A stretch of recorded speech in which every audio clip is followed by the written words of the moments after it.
Good morning students, how are you? Fine, very well. बेटा, हम लोगों ने चैप्टर स्टार्ट किया था मार्केट। लास्ट लेक्चर में हम लोगों ने मार्केट की टू टाइप्स डिस्कस कर ली थी। एक तो हम लोगों ने परफेक्ट कंपटीशन मार्केट को डिस्कस कर लिया एंड एक हम लोगों ने कल मोनोपोली मार्केट को डिस्कस किया।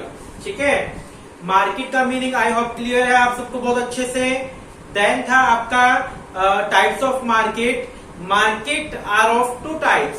First one is perfect competition market where large buyers, large sellers, same product, same price. Then market discuss की हम लोगों ने monopoly. Monopoly market is that market where single seller, seller क्या होगा? Single, buyers large, seller single, buyers large, single product, no close substitute. ठीक है, and different price. याद आया डिस्क्रिमिनेशन? Different price. यहां पर आप फीचर्स क्या बना सकते हैं? Different price. ऐसी मार्केट में डिफरेंट डिफरेंट कस्टमर से डिफरेंट डिफरेंट प्राइस चार्ज किया जाता है। Got it? ये बात समझ गए आप अच्छे से? बिल्कुल क्लियर आप लोगों को? चलिए, आज हम मार्केट पढ़ रहे हैं monopolistic competition market. Monopolistic competition market. Monopolistic competition market कौन सी मार्केट होती है जहां पर, मैं पहले मेन बात लिख दूं यहां पर इसकी, large buyers, large sellers, different product, different price.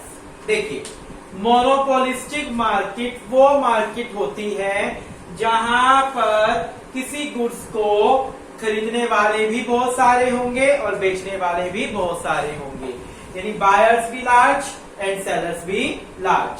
ऐसी मार्केट में, मोनोपोलिस्टिक कंपटीशन मार्केट में, लार्ज बायर्स होते हैं एंड लार्ज सेलर्स होते हैं। ये बात क्लियर है? डिफरेंट प्रोडक्ट, सबसे बड़ा मेन फीचर क्या है? ऐसी मार्केट में जो प्रोडक्ट होता है वो डिफरेंट होता है। क्या होता है?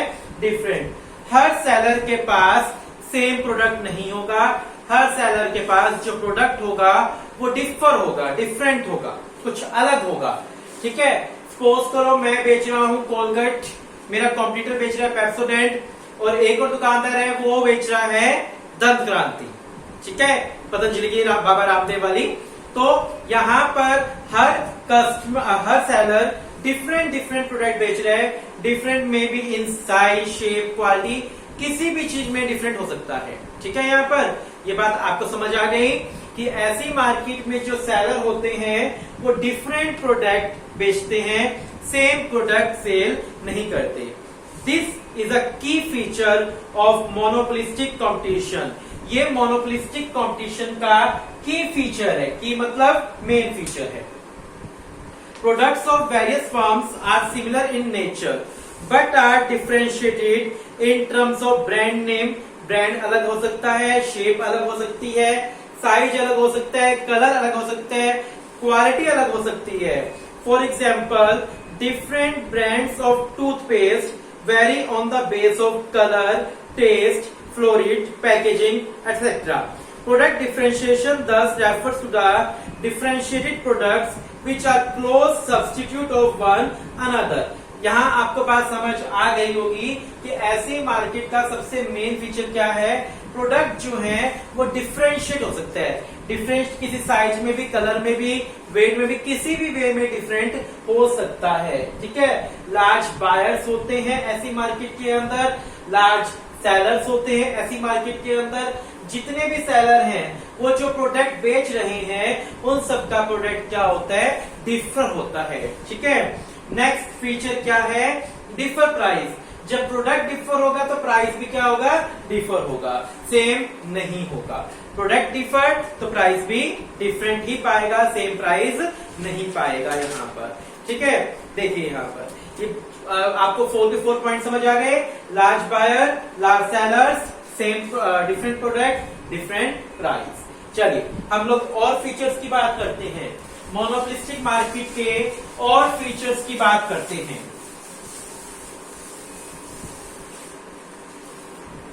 Free entry and exit of firm,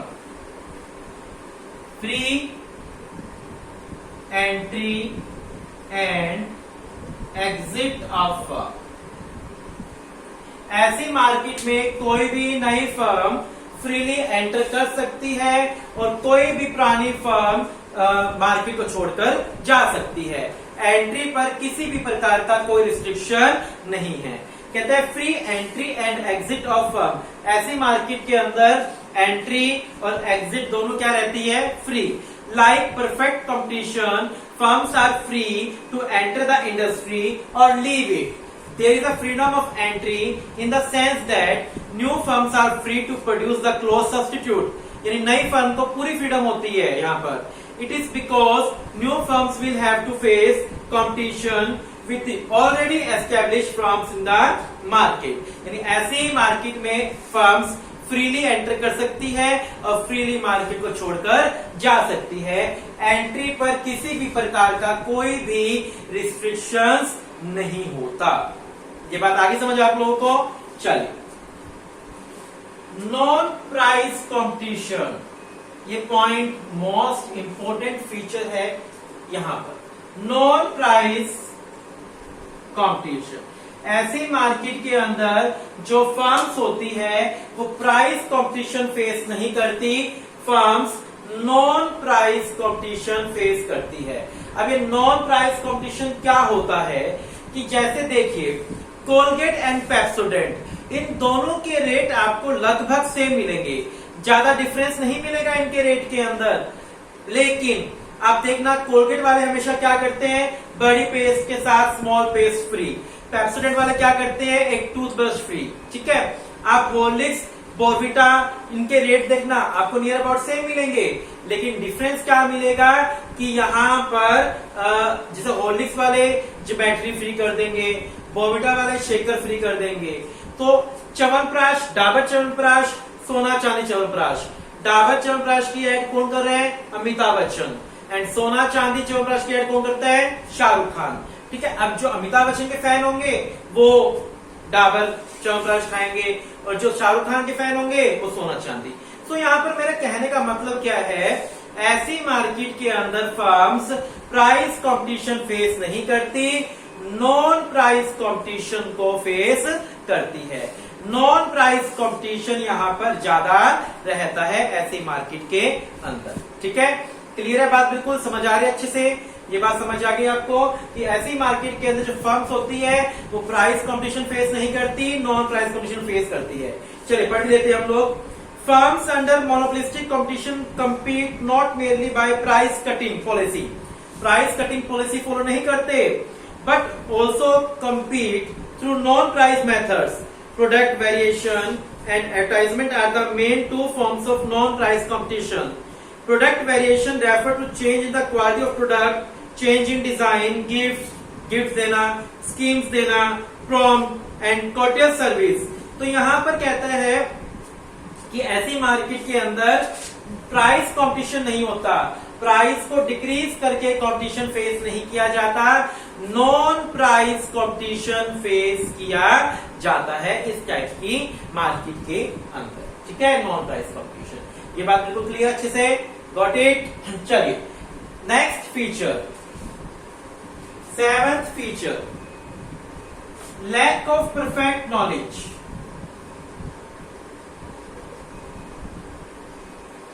lack of perfect knowledge, ऐसी मार्केट के अंदर कस्टमर को परफेक्ट नॉलेज नहीं होती।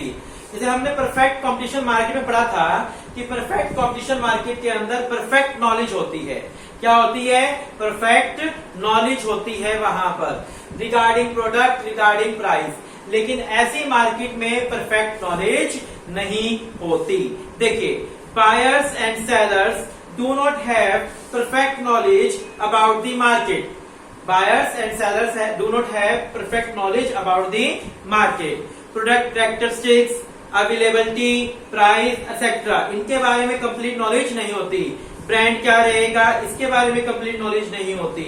So, ऐसी मार्केट में जो बायर है या सेलर्स है उनको परफेक्ट नॉलेज नहीं होती रिगार्डिंग प्रोडक्ट। कहता है यहाँ पर as a result a highly priced brand is preferred by customer even though same quality products are available in the market at lower price। तो कई बार कस्टमर सेम क्वालिटी के ज्यादा प्राइस पे कर आता है ड्यू टू इग्नोरेंस। ठीक है, समझ आ रही है बात यहाँ पर? Lack of perfect knowledge clear है बिल्कुल कि कस्टमर को परफेक्ट नॉलेज नहीं होती रिगार्डिंग प्रोडक्ट। ठीक है, चलिए आगे देखिए। यहाँ पर आपको सभी फीचर्स अच्छे से क्लियर है। Large buyers, large sellers, same product, sorry different product, different price, price entry and free entry and exit of firm. ऐसी मार्केट में कोई भी नई फर्म फ्रीली एंटर कर सकती है और मार्केट को छोड़कर जा सकती है। एंट्री पर किसी प्रकार का कोई रिस्ट्रिक्शन नहीं होता। ठीक है, non price competition, non price competition face किया जाता है, यहाँ पर प्राइस कंपटीशन फेस नहीं किया जाता। लैक ऑफ परफेक्ट नॉलेज, ऐसी मार्केट में कस्टमर को रिगार्डिंग प्रोडक्ट परफेक्ट नॉलेज नहीं होती। ना बायर को होती परफेक्ट नॉलेज, ना सेलर को होती परफेक्ट नॉलेज। Got it? समझ पा रहे अच्छी बात को मैं क्या बोलना चाह रहा हूं, क्या बोल रहा हूं? Last feature, no selling cost. ऐसी मार्केट में selling cost, more selling cost. No selling cost तो आपका परफेक्ट कंपटीशन मार्केट का था, no selling cost. More selling cost, ऐसी मार्केट में बहुत ज्यादा कंपटीशन होता है। बहुत ज्यादा कंपटीशन होने के कारण सेलिंग कॉस्ट भी हाई चार्ज होती है। यानी यहाँ पर जो सेलर्स है, जो प्रोड्यूसर्स है, तो उनको बहुत ज्यादा ऐड करनी पड़ती है। सो हाई सेलिंग कॉस्ट यहाँ पर चार्ज होती है। ठीक है, मोर सेलिंग कॉस्ट, यहाँ पर सेलिंग कॉस्ट हाई चार्ज होती है। क्लियर है बिल्कुल? यहाँ पर free entry and exit of firm, non price competition, lack of perfect knowledge and more selling cost यहाँ पर बहुत ज्यादा चार्ज की जाती है। Got it? समझ गए आप बात को अच्छे से? क्लियर है यहाँ पर? चलिए फटाफट फीचर्स देखिए, फिर आगे करते हैं हम लोग।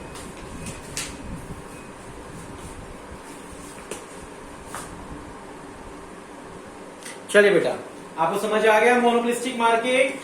चलिए इसके बाद एक मार्केट और आती है जिसका नाम है oligopoly market.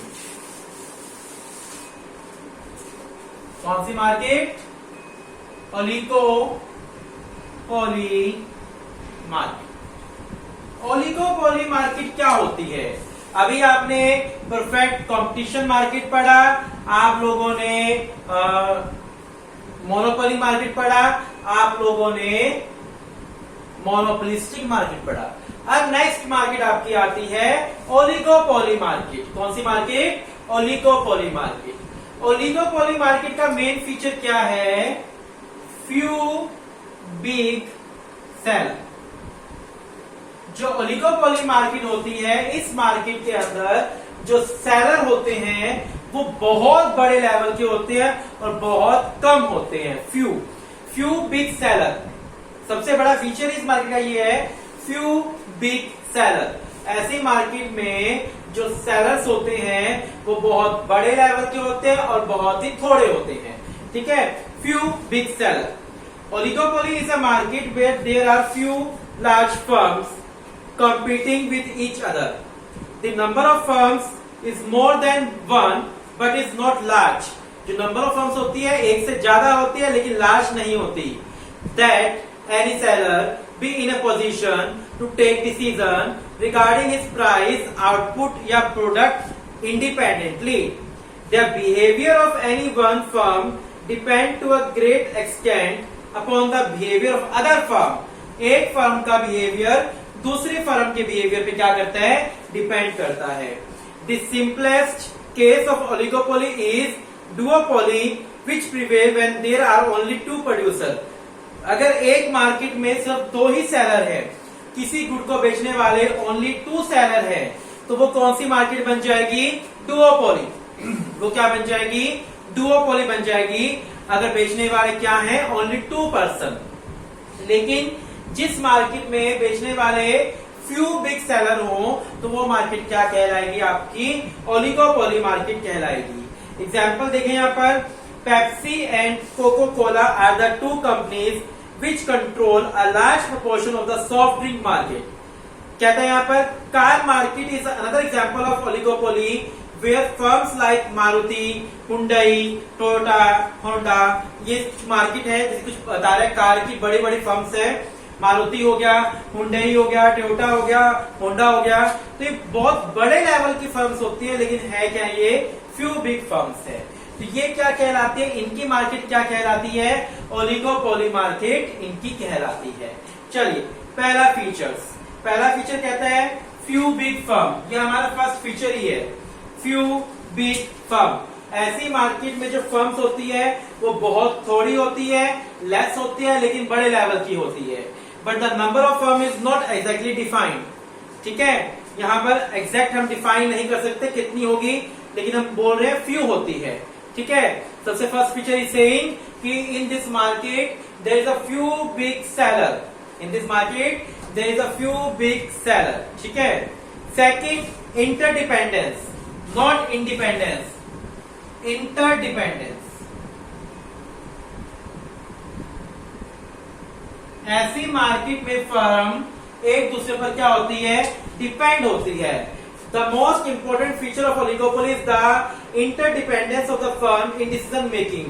This is because when the number of competitors is few, any change in price, output product by a firm will have a direct effect on its rival firms. देखिए, interdependence, ऐसी market में जो firm होती है वो एक दूसरे पर डिपेंड होती है। जैसे हम कहें गाड़ी की बात करें तो मारुति वालों की भी गाड़ी बढ़िया है, हुंडई वालों की भी गाड़ी बढ़िया है, गाड़ी तो सबकी बढ़िया अच्छी क्वालिटी की होती है।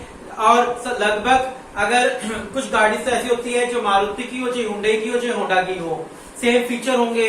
तो ऐसे में अगर प्राइस का बहुत ज्यादा डिफरेंस है तो आप उस गाड़ी को प्रेफर करोगे जो सस्ती होगी, क्योंकि फीचर सेम है। मुझे एक कंपनी सारी बढ़िया है, एक कंपनी महंगी गाड़ी दे रही है और एक कंपनी सस्ती दे रही है, तो मैं सस्ती वाली गाड़ी लूंगा क्योंकि उसमें फीचर सेम ही है। तो यहाँ पर कहना चाह रहे हैं ऐसी मार्केट के अंदर हर फर्म एक दूसरे पर डिपेंड होती है regarding price, regarding product, regarding quality etcetera. ठीक है, तो ऐसी मार्केट में फर्म जो होती है वो एक दूसरे पर क्या होती है, डिपेंड होती है। ठीक है, इंटरडिपेंडेंस। थर्ड फीचर कहता है नॉन प्राइस कंपटीशन। ऐसी मार्केट में भी फर्म्स, जैसा आपने मोनोपोलिस्टिक में पढ़ा था ना, ऐसी मार्केट में भी फर्म्स जो कंपटीशन फेस करती है वो नॉन प्राइस कंपटीशन होता है।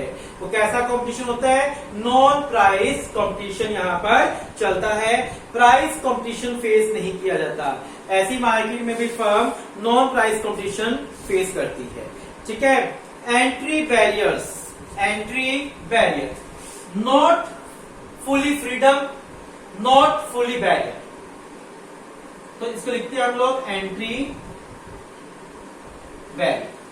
ऐसी मार्केट के अंदर एंट्री के ऊपर क्या होता है, बैरियर्स होते हैं। एंट्री फ्रीली फ्रीडम नहीं होती, ना तो कंप्लीट तरीके से यहाँ पर फ्रीडम है, ना ही कंप्लीटली बैरियर है। कुछ रिस्ट्रिक्शंस भी होती है और कुछ फ्रीडम भी होती है। The main cause behind few firms under oligopoly is the barriers to the entry of firms in the industry. One barrier is that new firm may require a huge capital. सबसे बड़ा barrier क्या है कि कोई भी नई firm आएगी तो उसको बहुत ज्यादा कैपिटल की क्या होगी, रिक्वायरमेंट होगी यहाँ पर। ठीक है, patent right is another barrier. Patent right का बैरियर भी है यहाँ पर। Availability of crucial raw material only to limited number of firms. जो रॉ मटेरियल है वो सिर्फ लिमिटेड नंबर ऑफ फर्म्स को मिल सकता है। तो यहाँ पर ऐसी मार्केट के अंदर एंट्री क्या चलती है, बैरियर होती है, फ्रीडम एब्सोल्युटली नहीं होती। तो आपको 4 के 4 फीचर समझ आ गए ओलिगोपोली मार्केट के। फ्यू बिग सेलर, सेलर बहुत थोड़े होते हैं लेकिन बहुत बड़े लेवल के होते हैं। इंटरडिपेंडेंस, इंटरडिपेंडेंस चलती है, हर फर्म एक दूसरे पर क्या है, डिपेंड है। नॉन प्राइस कंपटीशन, ऐसी मार्केट में फर्म प्राइस कंपटीशन फेस नहीं करती, नॉन प्राइस कंपटीशन चलता है।